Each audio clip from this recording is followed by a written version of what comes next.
laws in Jamaica dictate that a child be registered within the first 6 weeks of birth. Yet there are many who have no documentation to show critical pieces of information about them and their parents.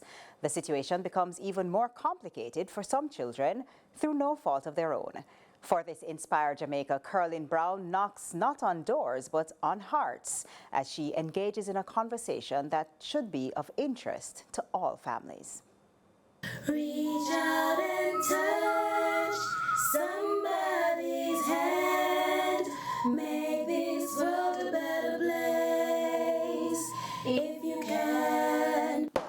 You know, right here in Jamaica, every month, many children are born where only the mothers are expected to bear that pain physically, financially, and emotionally.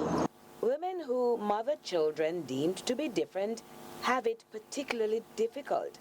Such was the case for this now teenager who could now be classified as an orphan based on the account of her uncle, with whom she has been very close before and since the death of her mother. This is Cherry, brother. You know, this time it's Mary Brown. Mary Brown asks Cherry, oh, I never hear talk about Mary's father yet. So Ricky is a long story. But when she used to go around school, that man used to like be the gardener for the, sweep up and everything. And him and him involved. Then she said no, as the baby born and carry the baby to the gentleman. Him say I no film youth.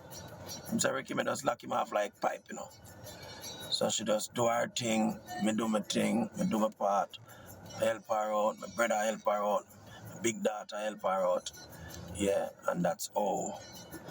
She got through. The most compelling piece of evidence, however, is on her birth certificate. The only name documented is that of her mother. Charlton McFarlane is the CEO, Registrar General, and Deputy Keeper of the Records at the Registrar General's Department.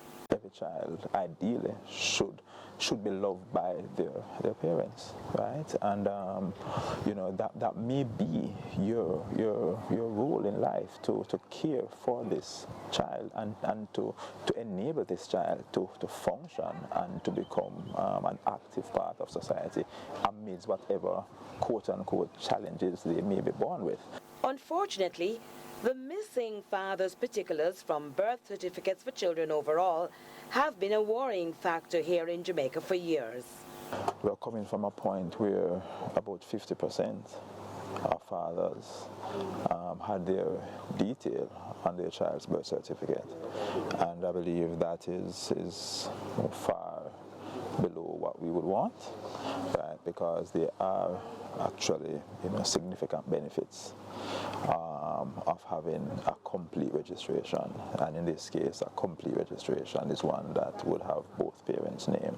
I think from a technical standpoint though, registration prior to 2007, registration of births now I'm talking about, were done by mothers coming back to the clinics at hospitals, 6-week clinics and stuff to register their babies. At that time they would come by themselves, and the law requires that the father has to be present at the time of registration. That's what we call like A and B, A being the mother, B being the father, A and B registration, right? So that was an issue. So just by the simple fact that the father was not there, not that the father did not have an interest in having his particulars there, but just at the time of registration, the father was not there.